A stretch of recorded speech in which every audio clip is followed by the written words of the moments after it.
Hello everyone, welcome to ambition study centres online class. सबसे पहले तो सभी बच्चे अपने अटेंडेंस लगा देंगे। उसके बाद में हम बढ़ते हैं अपने चैप्टर की ओर, जो कि है इलेक्ट्रिसिटी। हमने पहले क्लास में हमने पढ़ा था कि इलेक्ट्रिक करंट क्या होता है। उसके बाद में इलेक्ट्रिक सर्किट के बारे में अच्छे से जाना था। इनके कंपोनेंट के भी हम जो सिंबल्स है उसके बारे में हमने जाने थे। उसमें लिखे थे कि किस प्रकार से सिंबल से डिनोट करेंगे उन कंपोनेंट को, लाइक प्लग की स्विच ऑन रहा या फिर ऑफ रहा तो। उसके बाद में एमीटर जो कि करंट मेजर करने के लिए यूज होता है, वोल्ट मीटर जो कि पोटेंशियल डिफरेंस और वोल्टेज मेजर करने के लिए यूज होता है। देन आफ्टर हमने जाने थे वहाँ पर जब अगर दो वायर्स को अगर ज्वाइन करना है तो उसके लिए। उसमें एक बात और थी, जो रियोस्टेट है वो भी एक हमारा कंपोनेंट था जिसके बारे में हमने जाने थे। तो रियोस्टेट का मैं आपको एक मीनिंग क्लियर कर देता हूँ। जो रियोस्टेट है जो कि वेरिएबल रेजिस्टेंस के नाम से भी उसको जाना जाता है, तो उसका क्या मीनिंग होता है कि वो क्या करेगा, पर्टिकुलर एक सर्किट में करंट कितना फ्लो होगा या फिर जो वेरिएबल जो वेरिएशन है करंट के फ्लो में, चेंजेस लाना करंट में, कि स्मॉल अमाउंट ऑफ करंट वहाँ से पास होने देना है या large amount of current particular conductor में पास होने देना है, ये कौन डिसाइड करेगा, वो वेरिएबल रेजिस्टेंस जो कि क्या है, वेरिएबल रेजिस्टर जो कि क्या है, रियोस्टेट भी कहते हैं उसको। क्या कहते हैं, रियोस्टेट। मतलब हम क्या करेंगे, रियोस्टेट की पोजीशन हम पर्टिकुलर कम ज़्यादा करें तो वहाँ पर क्या होगा कि कितना अमाउंट ऑफ करंट वहाँ से फ्लो हो रहा है वो हमें पता चलेगा। हम कम भी कर सकते करंट को और बढ़ा भी सकते हैं, ठीक है। तो वो काम होता है रियोस्टेट का, आगे मैं आपको आएगा, ठीक है। उसके बाद में हमने जाना था पोटेंशियल डिफरेंस। अब पोटेंशियल डिफरेंस मीन्स व्हाट, कि जो अमाउंट ऑफ वर्क डन जरूरी होता है एक चार्ज को, एक 1 कूलम ऑफ चार्ज को एक पॉइंट से दूसरे पॉइंट तक पहुंचने के लिए। सपोज करके चलो कि ये है पॉइंट ए और ये है पॉइंट बी, तो ये एक पॉइंट से दूसरे पॉइंट बी तक के पहुंचने को जितना वर्क डन लगेगा, जितना वर्क डन लगेगा उसको कहेंगे हम पोटेंशियल डिफरेंस। उसको क्या कहेंगे, पोटेंशियल डिफरेंस। तो ये होता है आपका पोटेंशियल डिफरेंस। इन सब के बारे में हमने पिछले क्लास में पढ़े थे। आज हम पढ़ने जा रहे हैं ओम्स लॉ के बारे में। ओम्स लॉ क्या होता है, उसका ग्राफिकल रिप्रेजेंटेशन, जो कि बहुत इंपॉर्टेंट क्वेश्चन है आपके सीबीएसई बोर्ड के हिसाब से। उसके बाद में हम उसका एक्सपेरिमेंटल जो वेरिफिकेशन है वो भी आज ही जानेंगे। कुछ एक दो न्यूमेरिकल्स भी करेंगे based on the Ohm's law. और उसके पहले हम पढ़ते हैं कि रेजिस्टेंस क्या होता है। ओम्स लॉ को शुरुआत करने से पहले क्या करते हैं, हम रेजिस्टेंस के बारे में पढ़ लेते हैं। रेजिस्टेंस का काम आने वाला है, कल भी मैंने बताया था, ठीक है। देखो, resistance means what, due to the collision between the electron there is some obstruction और opposition to the flow of current through the conductor. मतलब कि क्या होता है, आपने देखे होंगे मेटल वायर में एटम्स के साथ साथ इलेक्ट्रॉन्स भी होते हैं, ठीक है। तो जो एटम्स और इलेक्ट्रॉन्स है, सपोज करके चलो कि कोई कंडक्टर है,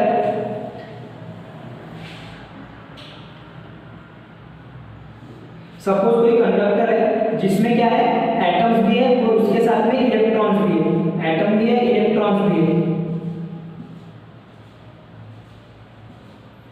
अब इलेक्ट्रॉन्स क्या होते हैं, कोई भी डायरेक्शन में फ्लो करते हैं। अगर उसको अगर सेल या फिर बैटरी अटैच नहीं है तो, है ना, अगर उन इलेक्ट्रॉन्स को सेल या फिर बैटरी अटैच नहीं है तो वो जो इलेक्ट्रॉन्स है वो कोई भी डायरेक्शन में फ्लो करते हैं, ठीक है। तो वहां पर क्या होता है, एटम्स और इलेक्ट्रॉन्स के बीच में क्या हो जाता है, कोलिजन हो जाता है। क्या हो जाता है, कोलाइड हो जाते हैं, वो टकराते हैं एक दूसरे से, ठीक है। जब वो टकराते हैं due to the collision between the electrons के बीच में जब कोलिजन होता है एक एटम में particular, so there is some obstruction, मतलब कि कोई प्रॉब्लम होना, क्रिएट होना प्रॉब्लम, और opposition to the flow of current. तो उसमें क्या होता है, ऑब्स्ट्रक्शन आता है, रुकावट आती है, या फिर अपोज करता है फ्लो ऑफ करंट को। ये जो कोलिजन है उसको हम क्या कहें, उस वहां पर क्या होगा, अपोजिशन क्रिएट होगा। समझ में आ रहा है, हाँ। तो फिर देखो, the property of a conductor due to which, एक कंडक्टर की प्रॉपर्टी जिसके वजह से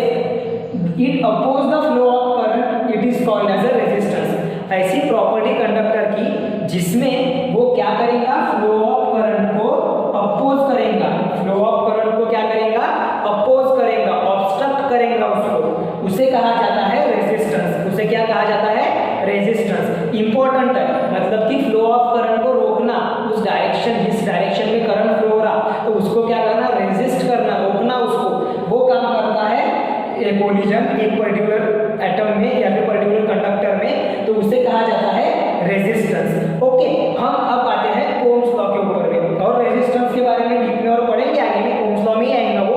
हम अभी पढ़ते हैं ओम्स लॉ। तो ओम्स लॉ क्या कहता है, देखो, एट कांस्टेंट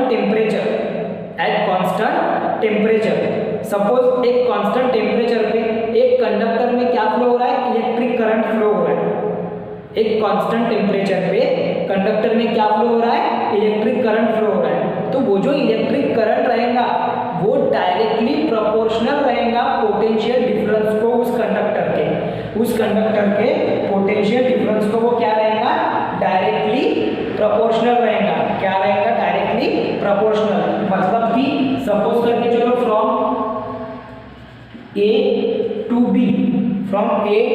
बी ये करंट फ्लो हो रहा है, तो जितना इसका करंट रहेगा, ये कंडक्टर के दो पॉइंट का करंट रहेगा फ्रॉम ए टू बी, उतना ही क्या रहेगा उसमें पोटेंशियल डिफरेंस, उतना ही क्या रहेगा, पोटेंशियल डिफरेंस। मतलब जितना अमाउंट ऑफ करंट उस कंडक्टर में फ्लो हो रहा है, उतने ही अमाउंट ऑफ पोटेंशियल डिफरेंस उस कंडक्टर में प्रेजेंट रहेगा। ये लॉ है ओम्स लॉ का। ये किसका लॉ है, ओम्स लॉ का। समझ में आ रहा है?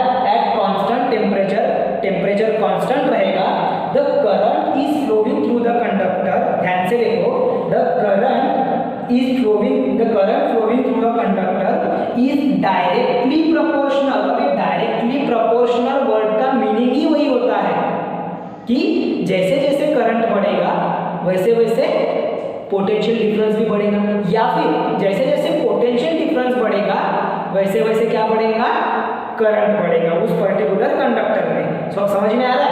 आगे में to the proportional to the potential difference across its ends. समझ में आ गया? अभी दो कंडक्टर के दो एंड्स रहेंगे। सपोज कि हम मेटल वायर अगर हम कंसीडर करते हैं तो एक मेटल वायर के दो एंड्स होंगे, एक ए पॉइंट समझ ले और दूसरा बी पॉइंट समझ लेते हैं हम, ठीक है। तो दोनों के बीच में जो पोटेंशियल डिफरेंस रहेगा वो इक्वल रहेगा उसके इलेक्ट्रिक करंट को, ऐसा उसका मीनिंग है। प्रोपोर्शनल रहेगा, नॉट इक्वल, प्रोपोर्शनल रहेगा, ठीक है। तो इसका अगर हमको मैथमेटिकली लिखना है, उस करंट को अगर हमको क्या करना है, ये ओम्स लॉ को अगर हमें मैथमेटिकली लिखना है तो देखो किस वे में लिखेंगे हम। सबसे पहले कंसीडर करेंगे कि आई क्या है, करंट है जो कि फ्लो हो रहा है थ्रू द कंडक्टर। हमने करंट को शो कैसे करेंगे हम, आई से। फिर उसके बाद में वी जो है वो है potential difference through the in conductor. So ohms law कैसे दिया जाएगा, वी डायरेक्टली प्रोपोर्शनल टू आई। मतलब कि वी जो है वो क्या रहेगा, डायरेक्टली प्रोपोर्शनल रहेगा आई को। वी किसको प्रोपोर्शनल रहेगा, डायरेक्टली प्रोपोर्शनल रहेगा आई को। अब हमको ये प्रोपोर्शनलिटी कांस्टेंट जो है वो निकालना पड़ेगा, प्रोपोर्शनलिटी का साइन हटाना पड़ेगा। तो हम क्या करेंगे, V equal to I R I, where R is resistance and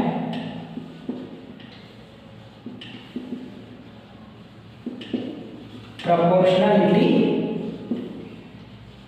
constant. ये जो R है ये क्या है, एक्चुअली यहाँ पर रेजिस्टेंस है जिसको हम प्रोपोर्शनलिटी कांस्टेंट भी बोल रहे हैं, क्योंकि हमने ये जो प्रोपोर्शनलिटी का साइन है इसको इक्वल टू के फॉर्म में लिख दिया। तो उसको इक्वल टू की इसमें लिखने के लिए हमको कांस्टेंट वैल्यू निकालनी पड़ेगी जो कि रहेगा R। अब इसी को कैसे लिख सकते हैं हम, V, ये I को इधर लेके आओ, सो V by R I equal to R, V by I equal to R। समझ में आ रहा? ये भी एक लिख सकते, वेयर क्या है, V is potential difference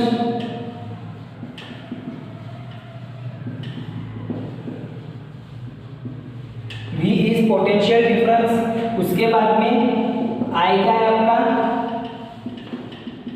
electric current, और आपका जो R है वो है रेजिस्टेंस जिसकी वैल्यू रहेगी कांस्टेंट। रेजिस्टेंस जिसकी वैल्यू क्या रहेगी, कांस्टेंट। ये कांस्टेंट के तौर पे यहाँ पर लिखा जाएगा। समझ में आ रहा है?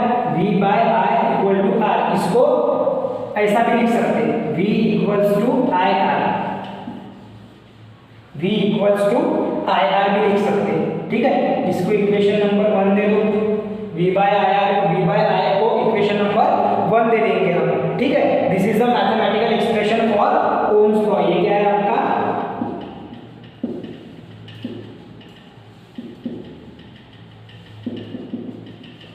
This is the mathematical expression for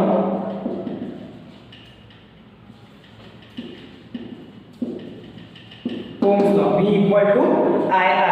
अब देखो, अगर हमको यहाँ से I की वैल्यू निकालना है, इन केस हमको यहाँ पर क्या निकालना है, ये जो I है इलेक्ट्रिक करंट है, इसकी वैल्यू निकालना है, तो हम क्या करेंगे, इक्वेशन 1 को कैसे लिख सकते हैं हम, equation 1 can be written as, equation 1 can be written as, कैसे लिखेंगे हम, या I को इक्वल टू के दूसरे साइड लेकर जाएंगे और R को I के जगह पे लेके आ जाएंगे, मतलब कि वो बन जाएगा V by R equal to I, that is I equals to V by R। हमने लेफ्ट हैंड साइड को राइट हैंड साइड में इंटरचेंज कर दिया। ये हो गया आपका equation number 2। This is the expression for the current in terms of potential difference and resistance. ये क्या है, इक्वेशन ऑफ करंट, ये है हमको इक्वेशन करंट मेजर करने के लिए इन terms of potential difference V, in terms of potential difference V and resistance R। तो इस पर से हम क्या कंक्लूड कर सकते हैं, इस पर से हम क्या कंक्लूड कर सकते हैं, देखो यहाँ पर से हम ये बोल सकते हैं कि electric current in any conductor, क्या बोल सकते हैं हम, electric current in any conductor is directly proportional to the potential difference through the conductor. ये किसको डायरेक्टली प्रोपोर्शनल रहेगा, potential difference through the conductor, and inversely proportional to the resistance in a conductor, and inversely proportional to the resistance in a conductor. हम क्या बोल सकते हैं यहाँ पर कि जो पोटेंशियल डिफरेंस है वो क्या रहेगा, या फिर करंट है इलेक्ट्रिक करंट, वो क्या रहेगा, डायरेक्टली प्रोपोर्शनल रहेगा पोटेंशियल डिफरेंस को। इसका क्या मीनिंग होता है डायरेक्टली प्रोपोर्शनल का, कि जैसे जैसे करंट बढ़ेगा या फिर जैसे जैसे पोटेंशियल डिफरेंस बढ़ेगा, वैसे वैसे उस कंडक्टर में क्या बढ़ेगा, करंट बढ़ेगा। सपोज करके चलते अगर V की वैल्यू 0 है, मतलब पोटेंशियल डिफरेंस 0 है, तो इलेक्ट्रिक करंट भी क्या हो जाएगा, 0 हो जाएगा। समझ में आ रहा, इलेक्ट्रिक पोटेंशियल डिफरेंस भी क्या हो सकता है, 0 हो सकता है। ऐसा उसका मीनिंग होता है, जैसे जैसे वैल्यू बढ़ेगी वैसे वैसे उसका क्या बढ़ेगा, पोटेंशियल डिफरेंस भी बढ़ेगा उसका, और पोटेंशियल डिफरेंस बढ़ा मतलब इलेक्ट्रिक करंट भी बढ़ेगा। और क्या है दूसरी चीज हम क्या बोल सकते हैं, the current is inversely proportional to the resistance R, और करंट क्या है, इनवर्सली प्रोपोर्शनल है रेजिस्टेंस R को। वो करंट क्या है, इनवर्सली प्रोपोर्शनल है रेजिस्टेंस R को। तो उसी को हम वर्ड में लिखते हैं। आप कितने पार्ट का स्क्रीनशॉट ले लो, मतलब कि ये जो पार्ट है मैं इसको मिटाने जा रहा हूँ।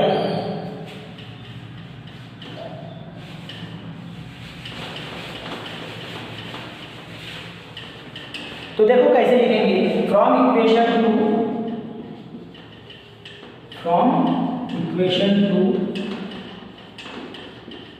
we concluded that first current is directly proportional to potential difference, and second current is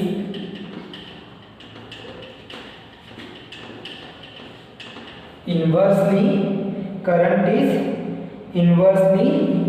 proportional to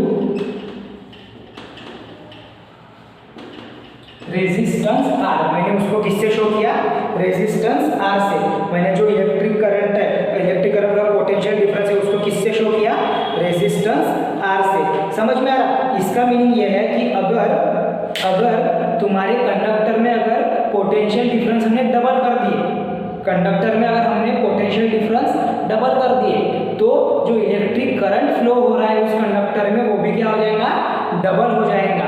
वो भी क्या हो जाएगा, डबल हो जाएगा। किसके अकॉर्डिंग डबल हो जाएगा, when the current is directly proportional to potential difference. और अगर हमने पोटेंशियल क्या बढ़ जाएगा, करंट बढ़ जाएगा। और अगर रेजिस्टेंस बढ़ा दिए तो क्या कम हो जाएगा, इलेक्ट्रिक करंट कम हो जाएगा। क्यों कम हो जाएगा, because here it is given that current is inversely proportional to resistance R, मतलब कि I is inversely proportional to R। तो जैसे जैसे करंट की वैल्यू बढ़ेगी, जैसे जैसे रेजिस्टेंस की वैल्यू बढ़ेगी, वैसे वैसे करंट की वैल्यू कम कम होते जाएगी। और जैसे जैसे रेजिस्टेंस की वैल्यू कम कम होगी, वैसे वैसे करंट की वैल्यू क्या होगी, बढ़ जाएगी। अभी क्लियर हो गया आपको ये पूरा, समझ में भी आ गया होगा, मैं समझता हूँ। ठीक है, समझता हूँ कि मैं आपको समझ में आ गया होगा। देखो एक बार फिर से मैं थोड़ा ओम्स लॉ रिपीट कर रहा, आपके एग्जाम पॉइंट ऑफ व्यू से बहुत इंपॉर्टेंट लेसन है, ध्यान में रखो। जो ये पॉइंट है, ये जो टॉपिक आज हम पढ़ रहे हैं, ये भी बहुत इंपॉर्टेंट है। उसमें देखो ओम्स लॉ क्या बोल रहा है कि at constant temperature the current flowing through the conductor is directly proportional to the potential difference across its ends. मतलब कि जो करंट फ्लो होता है कोई कंडक्टर में, वो क्या रहेगा, डायरेक्टली प्रोपोर्शनल रहेगा उसके पोटेंशियल डिफरेंस को, जो कि उस कंडक्टर में प्रेजेंट है। उसके बाद में हमने ये पॉइंट आपने नहीं भी लिखी है, मैंने आपको समझाने के लिए लिखा था, ये नहीं भी लिखे तो भी चलेगा। ठीक है, उसके बाद में हम आते हैं उसके मैथमेटिकल एक्सप्रेशन पे, कि मैथमेटिकली वो कैसे शो करेंगे हम। ठीक है, if I is a current flowing through the conductor, अगर सपोज कंसीडर करते हैं कि I अमाउंट ऑफ करंट वहां से फ्लो हो रहा है किसी कंडक्टर में से, और जो V है वो क्या है, पोटेंशियल डिफरेंस है उस कंडक्टर का, तो ओम्स लॉ कैसे लिखेंगे, according to the statement Ohm's law लिखेंगे V directly proportional to I। अब हमें क्या करना था, ये जो प्रोपोर्शनलिटी है इसका जो साइन है वो निकालना था, प्रोपोर्शनलिटी जो है उसको हमको हटाना था। तो हम क्या कर रहे हैं, उसकी जगह पे कांस्टेंट ले रहे हैं। कांस्टेंट क्या लिया हमने, रेजिस्टेंस, जो कि है R से डिनोट करते हैं हम। ठीक है, अब ले लिए R, अब वो क्या बन गया, I को हमने लेफ्ट हैंड साइड में लेकर आए, तो हमें क्या मिल गया, V by I equal to R। फिर हमने क्या करे, V को उधर रखे, I को फिर R की तरफ लेकर चले गए, मतलब कि यही फॉर्म में, तो I R आ गया। ये बन गया तुम्हारा इलेक्ट्रिक पोटेंशियल डिफरेंस। ठीक है, उसके बाद में ये मैथमेटिकल एक्सप्रेशन हो गया ओम्स लॉ के लिए। After that equation 1 can be written as V by R equal to 1। Equation 1 को ये ऐसा लिख सकते हैं हम। उसके बाद में I की वैल्यू हमें चाहिए, तो इसलिए I की वैल्यू क्या रहेगी, V बाय R। इस पर से हमने ये मतलब कंक्लूड करे कि अगर कोई करंट कंडक्टर में फ्लो हो रहा है तो क्या होगा, करंट रहेगा directly proportional to potential difference, जो कि हमने स्टेटमेंट में ही बोले थे। मतलब जैसे जैसे करंट बढ़े, पोटेंशियल डिफरेंस बढ़ेगा, वैसे वैसे क्या बढ़ेगा, उसमें इलेक्ट्रिक करंट भी बढ़ेगा। And the current is inversely proportional to R, और जो इलेक्ट्रिक करंट है वो क्या रहेगा, इनवर्सली प्रोपोर्शनल रहेगा। इनवर्सली प्रोपोर्शनल का मीनिंग कि अगर रेजिस्टेंस हमने बढ़ा दिए तो इलेक्ट्रिक करंट कम होगा, और अगर रेजिस्टेंस कम कर दिए तो इलेक्ट्रिक करंट बढ़ जाएगा। ये उसका मीनिंग होता है, समझ में आया। चलो अभी हम आगे का पॉइंट लेते हैं, उसके पहले इतने पार्ट का स्क्रीनशॉट ले लो, इतने पार्ट का स्क्रीनशॉट ले लो।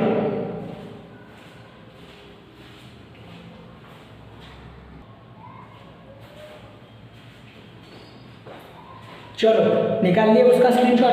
अब बढ़ते हैं आगे थोड़ा सा। देखो अभी रेजिस्टेंस हमने लिखे थे, तो रेजिस्टेंस किस पर डिपेंड होता है वो हम पढ़ लेते हैं, और रेजिस्टेंस के लिए क्या फॉर्मूला रहेगा वो भी जान लेते हैं। देखो the resistance of a conductor depend on thickness, length, nature of material and temperature of the conductor.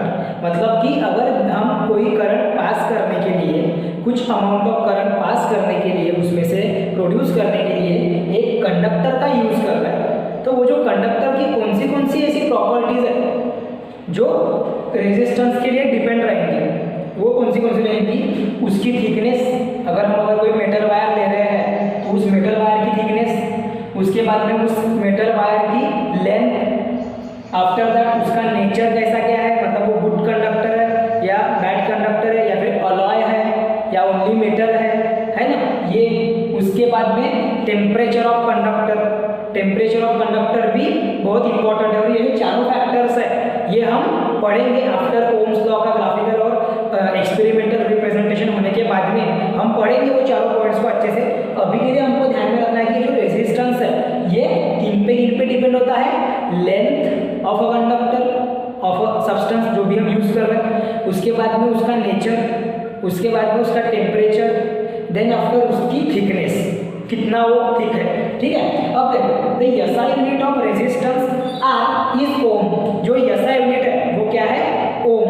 जिस ओम जो है वो उसका एसआई यूनिट है, जिसको हम डिनोट करते हैं सिंबल, जो ओम है उसको भी हम किससे डिनोट करते हैं, सिंबल ओमेगा से। किससे डिनोट करते हैं ओम को, हम डिनोट करेंगे सिंबल ओमेगा से। यहाँ पर ओम कोई लॉ नहीं है, यहाँ पर ओम्स क्या है, एक ऐसा यूनिट है। किसके लिए ऐसा यूनिट है, for resistance R, for resistance R. अब हमें रेजिस्टेंस के लिए मैथमेटिकल इक्वेशन चाहिए, मैथमेटिकल एक्सप्रेशन चाहिए, तो उसको बनाएंगे देखो by Ohm's law. Ohm's law पे हमने क्या पढ़े थे, ओम्स लॉ में हमने पढ़े थे कि V by R equal to I, ये पढ़े थे हमने, V by R equal to I पढ़े थे। उसके बाद में हम क्या करेंगे, अभी यहाँ पर ये R को राइट हैंड साइड में लेकर जाएंगे, तो ये क्या बन जाएगा, V by I equal to R, क्या बन जाएगा, V by I equal to R। इस दैट इज, इसी को क्या लिखो, राइट हैंड साइड में, लेफ्ट हैंड साइड में लिख दो, और V बाय I को राइट हैंड साइड में लिख दो। ये बन गई तुम्हारी वैल्यू फॉर रेजिस्टेंस। मतलब हमको अगर पोटेंशियल डिफरेंस गिवन है, करंट गिवन है, तो हम उस पर से क्या निकाल सकते हैं, रेजिस्टेंस निकाल सकते हैं। क्या निकाल सकते हैं, रेजिस्टेंस निकाल सकते हैं। This is the mathematical expression for the resistance. ये क्या है, मैथमेटिकल एक्सप्रेशन है रेजिस्टेंस के लिए। ये भी आपको ध्यान में रखना पड़ेगा, ठीक है, ये भी आपको ध्यान में रखना पड़ेगा for the purpose of resistance. हम किसके लिए हमको ये यूज करना है, अगर हमें कोई कंडक्टर में पाया गया रेजिस्टेंस निकालना है तो, ठीक है। अब हम आते हैं हमारे दूसरे टॉपिक की ओर, इसी ओम्स लॉ के बेसिस पे, जो कि है graphical representation of Ohm's law. अब ग्राफिकल रिप्रेजेंटेशन मींस व्हाट, कि जैसे हमने ओम्स लॉ को एक एक्सप्रेशन के फॉर्म में पढ़े, थ्योरी के फॉर्म में, उसका ग्राफिकली क्या महत्व है, कैसे रिप्रेजेंट करेंगे उसको। अगर ओम्स लॉ स्टडी कर रहे हैं और हमने बोले कि ओम्स लॉ में क्या होता है, electric potential difference directly proportional होता है इलेक्ट्रिक करंट को, और इनवर्सली प्रोपोर्शनल होता है रेजिस्टेंस को। तो वो हमें समझना है कि डायरेक्टली कैसे प्रोपोर्शनल रहेगा वो इलेक्ट्रिक करंट को, पोटेंशियल डिफरेंस उसका। देखो उसके लिए आपको आपके एग्जाम में किस प्रकार से क्वेश्चन पूछ सकते हैं। पहले एक तो पूछ सकते हैं कि what do you mean by Ohm's law, आपको ओम्स लॉ क्या होता है वो भी पूछ सकते हैं, तो आपको वो बताना पड़ेगा ओम्स लॉ, और ग्राफिकल रिप्रेजेंटेशन भी बताना पड़ेगा उसका।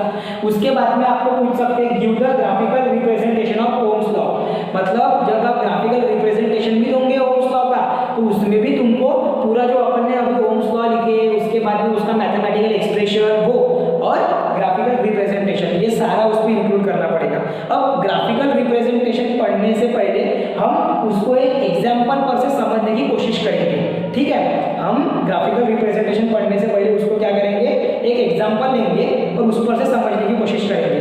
देखो हमारे पास में क्या है, पोटेंशियल डिफरेंस की सम वैल्यूज दी हुई है और उसके साथ साथ करंट की वैल्यू दी हुई है, ठीक है।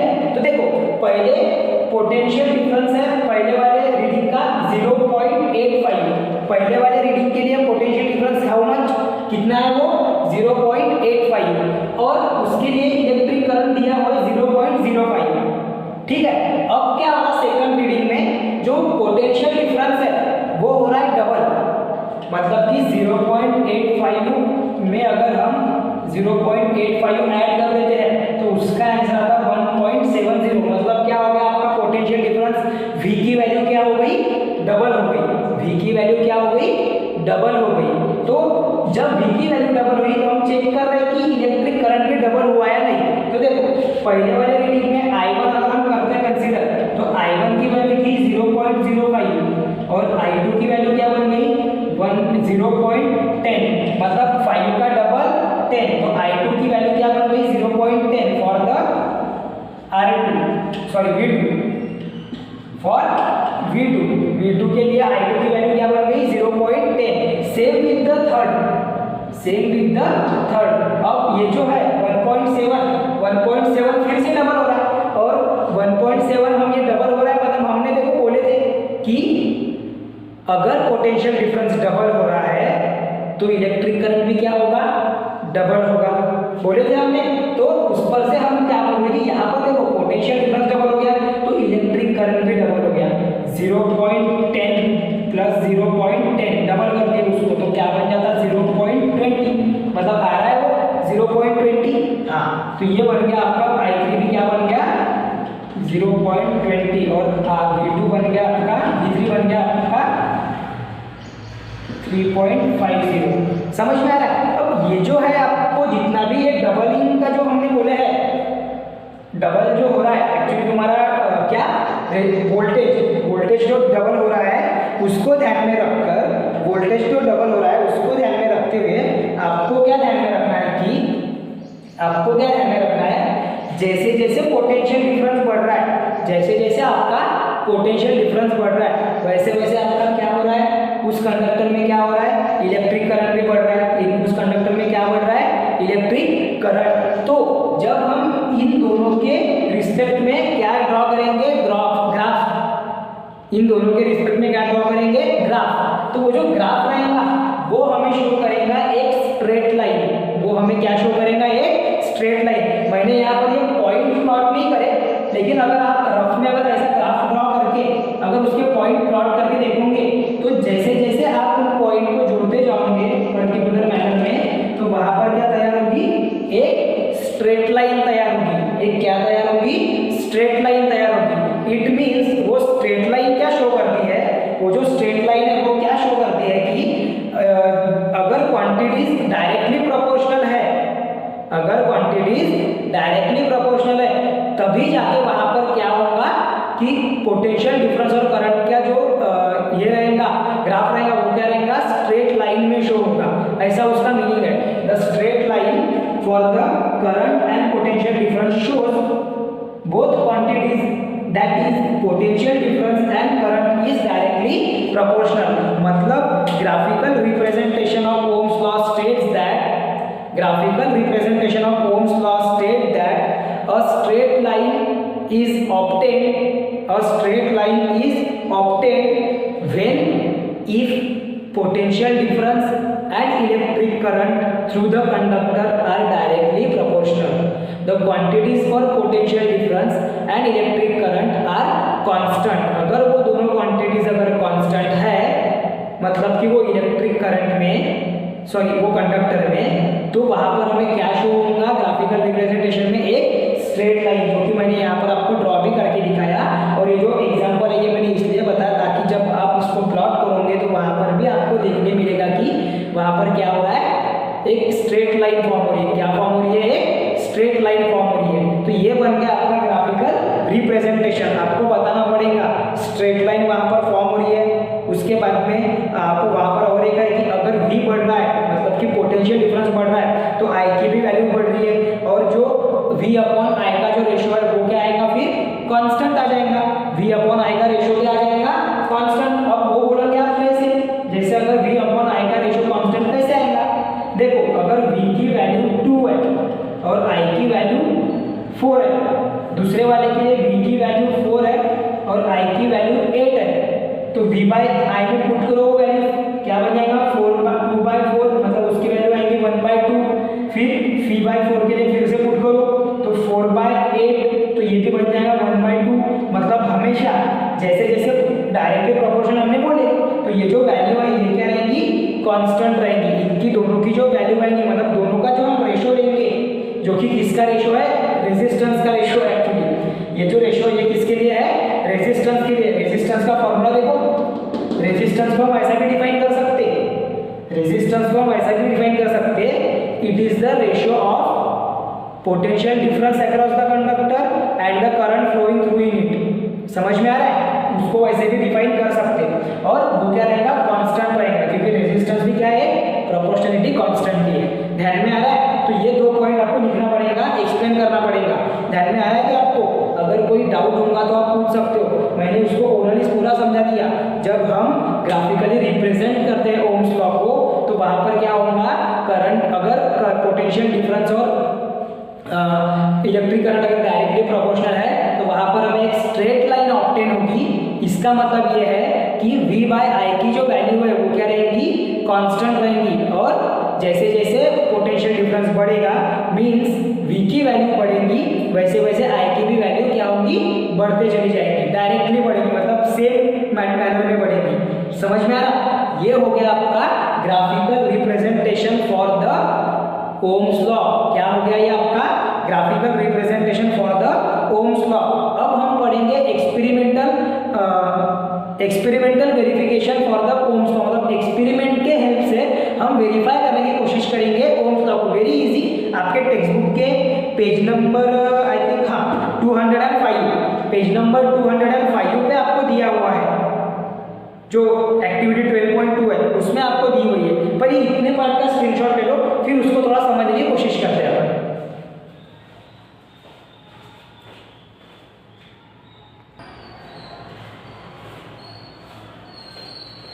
तो अभी बढ़ते हैं experimental verification for Ohm's law. देखो अभी एक्सपेरिमेंटल वेरिफिकेशन के लिए हम कंसीडर करेंगे सर्किट डायग्राम। सर्किट डायग्राम की हेल्प से हम जानेंगे कि वहाँ पर किस प्रकार से ओम्स लॉ वेरीफाई किया गया। देखो सर्किट डायग्राम आपके सामने दिख रही है, यहाँ पर ये जो बाउंड्रीज है ये है कनेक्टिंग वायर्स। ये जो बाउंड्रीज है एक्चुअली ये क्या है, कनेक्टिंग वायर है, जो कि कनेक्ट करे हैं switch, battery, ammeter, volt meter, resistance और रियोस्टेट को। समझ में आ रहा है? अब देखो शुरुआत कहाँ से हुई है। सपोज करके चलते कि हम ये बैटरी के पॉजिटिव और नेगेटिव टर्मिनल से हम शुरुआत करते हैं, या फिर स्विच से भी शुरुआत करते हैं। स्विच जुड़ा गया है बैटरी को, उसके बाद में बैटरी का जो एक एंड है टर्मिनल पर, जो पॉजिटिव टर्मिनल है वो क्या होता है, वो जा रहा है सीधा एमीटर की तरफ, जहाँ पर करंट मेजर करने के लिए वहाँ पर एमीटर लगाया गया है, वहाँ पर प्लेस किया गया। उसके बाद में रेजिस्टेंस R वहाँ पर लगाया गया है, उसी के साथ में रेजिस्टेंस काउंट करने के लिए या फिर जो वोल्ट मीटर है पोटेंशियल डिफरेंस काउंट करने के लिए वहाँ पर क्या यूज किया गया,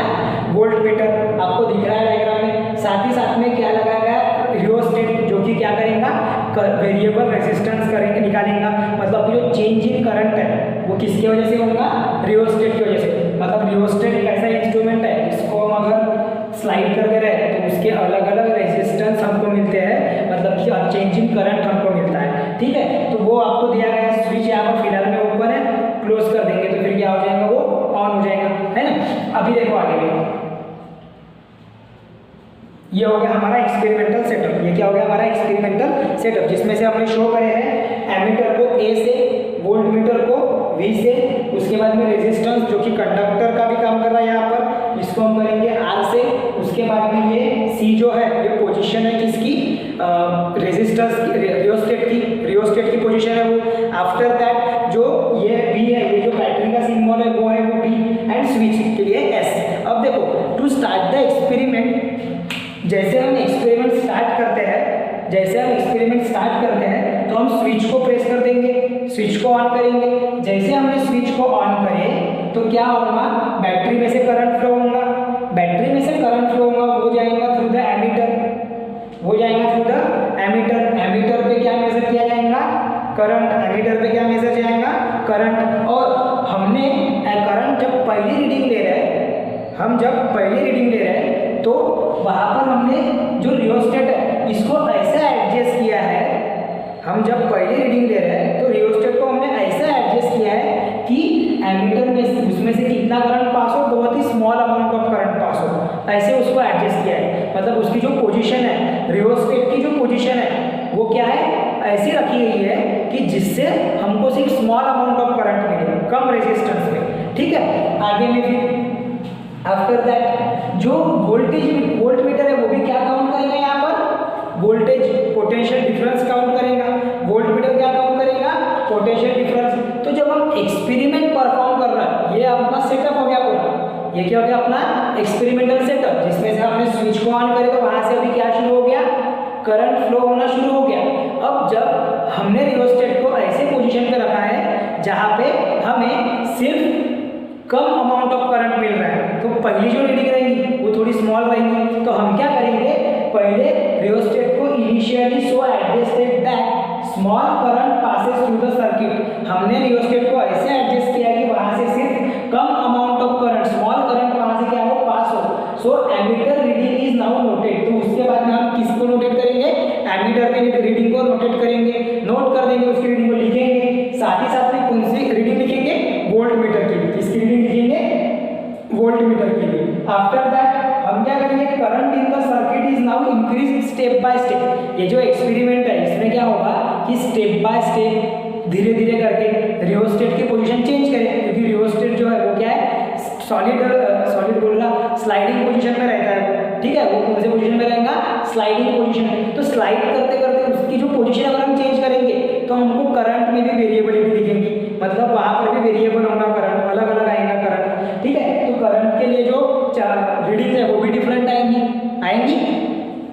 तो हम क्या बोल रहे हैं, the current in the circuit is now increase step by step by changing the position of the rheostat. जब हम position of the rheostat change करेंगे तो वैसे वैसे करंट की भी जो रीडिंग्स है वो क्या होंगी, चेंज होंगी, और वो एक एक करके हम रीडिंग क्या करते चलेंगे, नोट करते चलेंगे। समझ में आया। फिर जब हमने पूरी रीडिंग ले ली है, मैंने ये पॉइंट डायरेक्ट लिखा क्योंकि हमको एक्सपेरिमेंट परफॉर्म अभी यहाँ पर हमारे पास में ऐसा सेटअप नहीं है, इसीलिए। नहीं तो अगर आप जो फिजिक्स लैब है वहाँ पर अगर आप जाते हो तो फिजिक्स लैब में आपके पास में एक्सपेरिमेंटल सेटअप रहता है और आपको और इजीली समझ में जाएगा ओम्स लॉ कैसे वेरीफाई होता है। तो या फिर हायर क्लासेस में आप समझ लोगे उसको एक्सपेरिमेंट करके, आगे में देखोगे। तो हम जैसे जैसे नंबर अगर 10 या 5 रीडिंग ले लेते हैं हम, तो जब वो रीडिंग लिए थे तो वहाँ से एक ऑब्जर्वेशन निकल के आया। वो ऑब्जर्वेशन क्या दिखता है हमें कि the ratio of V by I, मतलब कि पोटेंशियल डिफरेंस और करंट के लिए जो रेशियो है वो क्या आएगा, सभी रीडिंग का कांस्टेंट आएगा। वो क्या आएगा, कांस्टेंट आएगा। क्या आएगा वो, कांस्टेंट आ रहा, मतलब कि क्या आ रहा, वो सेम एक डायरेक्टली प्रोपोर्शनल आ रहा।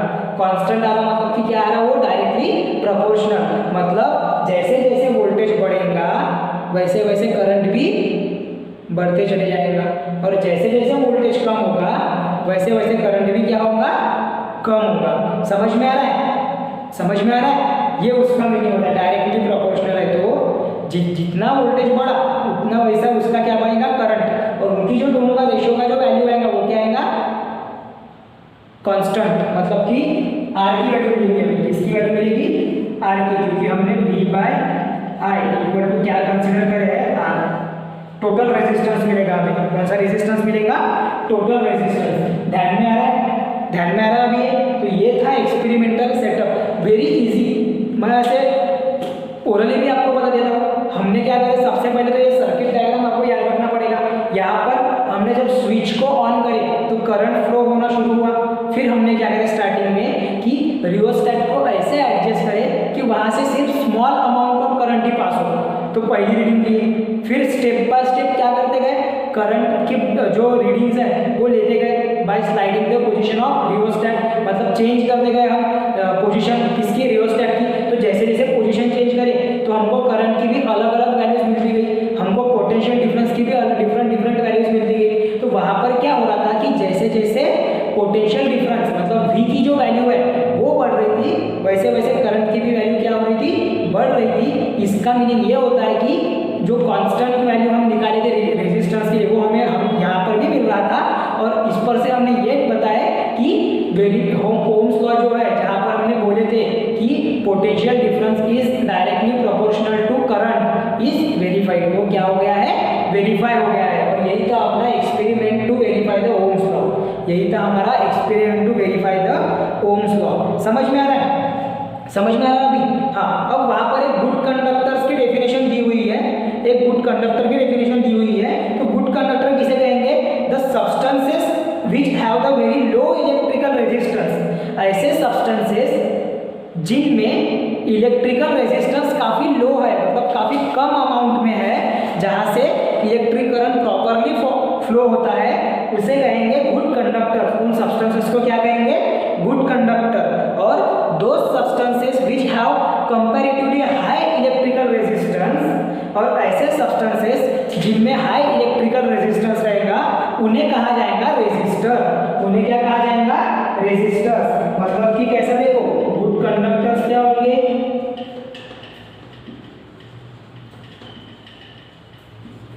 जिनमें लो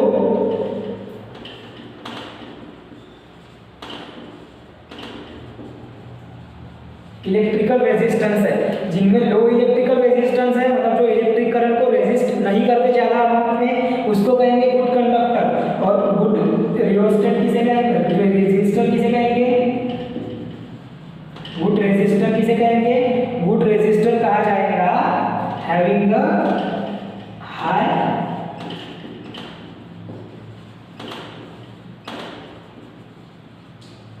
इलेक्ट्रिक रेजिस्टेंस। ये इसलिए आपको लिखा जा रहा है क्योंकि हो सकता है आपको एमसीक्यूज फॉर्म में जो अभी क्वेश्चंस आते हैं, आपके पहले क्वेश्चन जो स्टार्ट होता है एमसीक्यूज के फॉर्म में, वहां पर आपको ये पूछ सकते हैं, वहां पर आपको ये पूछा जा सकता है, ठीक है। तो ये आपको ध्यान में रखना है। ये हो गया हमारा आज कंप्लीटली ओम्स लॉ, यहाँ पर कंप्लीट। हम एक दो न्यूमेरिकल ले लेते हैं उसके बेस्ड ऑन, और फिर बढ़ते हैं फैक्टर्स विच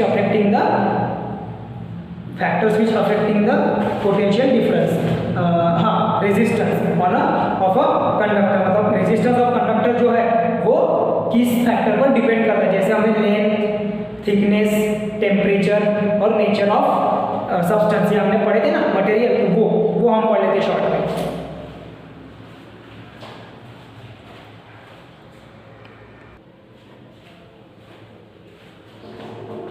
चलो तो अभी बढ़ते हैं factors on which resistance of conductor depend. आपको जो मैं बोला कि न्यूमेरिकल करेंगे तो उसके पहले हम फैक्टर्स के बारे में जान लेते हैं कि वो क्या इफेक्ट करते हैं कोई पर्टिकुलर कंडक्टर के ऊपर में। न्यूमेरिकल्स के लिए आपको मैं जो होमवर्क कुछ दे रहा हूँ, क्योंकि वो जो न्यूमेरिकल्स है वो आपको खुद से करना है, जो आपके टेक्स्ट बुक में दिए हुए हैं, या फिर हाँ जो आपके टेक्स्ट बुक में अगर दिए हुए हैं, बिकॉज ऑफ कि आपने ओम्स लॉ पढ़े। उसके बाद में रेजिस्टेंस के लिए आपके पास में फॉर्मूला है, वोल्टेज निकालने के लिए फॉर्मूला है। अभी हम यहाँ पर पढ़ेंगे कि एरिया ऑफ क्रॉस सेक्शन के लिए कैसे इन्वर्सली प्रोपोर्शनल रहता, और लेंथ के लिए कैसे डायरेक्टली प्रोपोर्शनल रहता कोई रेजिस्टेंस कंडक्टर का। तो इसके हेल्प से हम निकाल सकते हैं न्यूमेरिकल। तो पहले ये समझ लेते हैं कि होता क्या है। पहला फैक्टर है हमारा कि जहाँ पर डिपेंड करेगा रेजिस्टेंस कोई भी कंडक्टर का, वो है लेंथ ऑफ कंडक्टर। पहला क्या है, लेंथ ऑफ कंडक्टर, मतलब वो पर्टिकुलर कंडक्टर की लेंथ क्या रहेगी कि वो रेजिस्टेंस उस पर डिपेंड करेगा। तो देखो, the resistance of a conductor is directly proportional to its length. मतलब कि क्या बोल रहा है, जो रेजिस्टेंस है कोई भी कंडक्टर का, वो क्या है, डायरेक्टली प्रोपोर्शनल है किसको, उसके लेंथ को। उसका मीनिंग क्या है कि जैसे जैसे लेंथ बढ़ेगी कोई कंडक्टर की या फिर कोई वायर की, वैसे वैसे क्या बढ़ेगा, रेजिस्टेंस भी बढ़ेगा। Long wire has more resistance and short wire has low resistance या फिर शॉर्ट रेजिस्टेंस। मतलब देखो क्यों ऐसा हो रहा है, जैसे जैसे लेंथ बढ़ी वैसे वैसे उसका क्या बढ़ेगा, रेजिस्टेंस। तो अगर लंबा वायर है, लॉन्ग वायर है, तो उसका जो लेंथ है वो ज़्यादा रहेगा। लेंथ ज़्यादा होने के कारण वो क्या रहेगा, उसका रेजिस्टेंस भी क्या रहेगा, ग्रेटर रहेगा, मैक्सिमम रहेगा। और अगर शॉर्ट वायर है तो शॉर्ट रेजिस्टेंस रहेगा। Okay, then come to the second, area of cross section of a conductor. मतलब कि जो पर्टिकुलर वो वायर है हम जो हम कंसीडर करते हैं एज अ कंडक्टर, तो उसका जो एरिया रहेगा क्रॉस सेक्शन का, वो क्या रहेगा। देखो, the resistance of a conductor is inversely, that should be the main, ये बहुत जरूरी है, इनवर्सली प्रोपोर्शनल। क्या रहेगा वो, इनवर्सली प्रोपोर्शनल रहेगा कोई भी कंडक्टर का रेजिस्टेंस इसको एरिया ऑफ क्रॉस सेक्शन। किसे इनवर्सली प्रोपोर्शनल रहेगा वो, एरिया ऑफ क्रॉस सेक्शन को, that is R inversely proportional to 1/a, R inversely proportional to 1/a। मतलब कि अगर एरिया या फिर कोई वायर अगर वो थिक है, अगर कोई वायर उसका एरिया है, मतलब कि उसका जो थिकनेस है वो आएगी उसमें। तो अगर कोई वायर अगर थिक है तो उसमें जो रेजिस्टेंस है वो भी क्या रहेगा, कम रहेगा।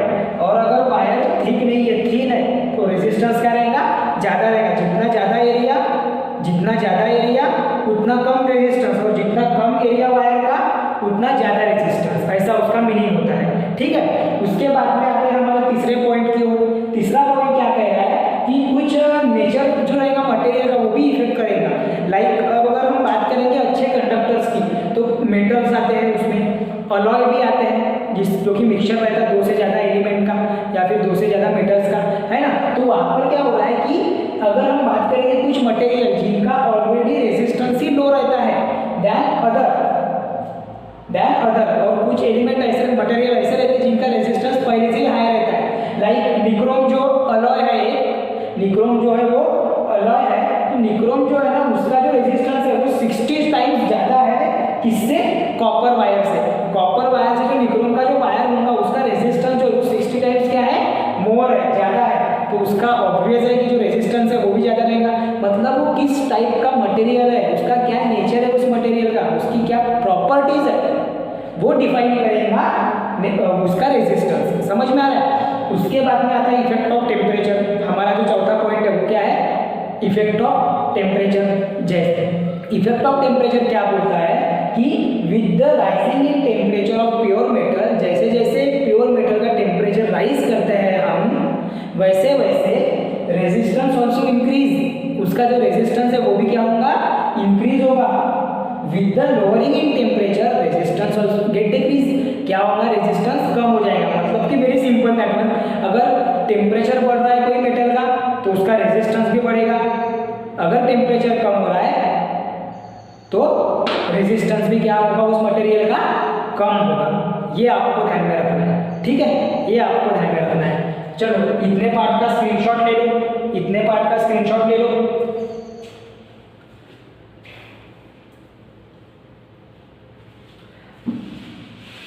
अब हम कुछ फॉर्मूलेस रिकॉल कर लेते हैं आज जो हमने पढ़े, जिसमें पहला जो कि न्यूमेरिकल ये काम में आने वाला है, आपको न्यूमेरिकल सॉल्व करके देखना है। पहला फॉर्मूला क्या आएगा? V directly proportional to I, that is V by I equal to R, और V equal to I into R। ये हमको ध्यान रखना पड़ेगा।